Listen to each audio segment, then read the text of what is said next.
E também, Felipe, existem teorias que dizem que a história de Jesus foi copiada por mitos pagãos, né? Por que essas teorias não prosseguiram, não prosseguem?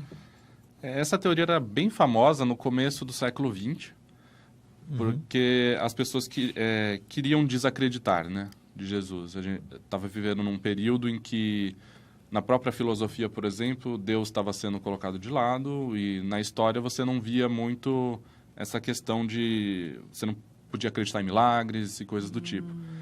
Mas o que se diz, por exemplo, Jesus é uma cópia de Horus, por exemplo, que é um deus egípcio.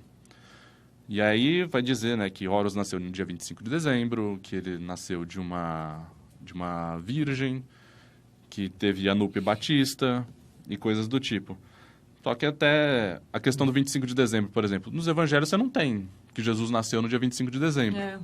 Então, por exemplo, esse alegado paralelo não existe. Não existe nenhum documento histórico que fale, por exemplo, de Anup e Batista. Você não tem isso nos escritos de mitos egípcios. E você também não tem a questão do nascimento virginal de Horus, por exemplo. O que a gente tem, por exemplo, de Plutarco é que Horus nasceu de uma relação entre Ísis e Osíris. E no inglês, alguns tentam fazer, colocando que Horus era o deus do sol, o Sun God, e Jesus era o Son of God. Então, só que na língua egípcia e no grego não dá para fazer esse paralelo. Então, no inglês eles tentam fazer, mas não dá para fazer isso. Fora que Horus era o deus do céu, não do sol. Então, esse é um erro que cometem e fazem um jogo linguístico que não funciona. O pensamento que força a barra, assim, para tentar descer, assim.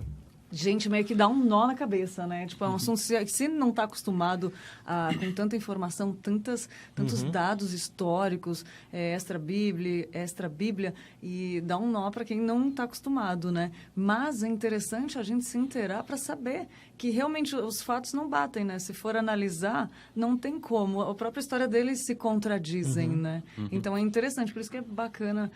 Todos esses assuntos estão no seu livro, né, Fê? Sim, sim. No caso...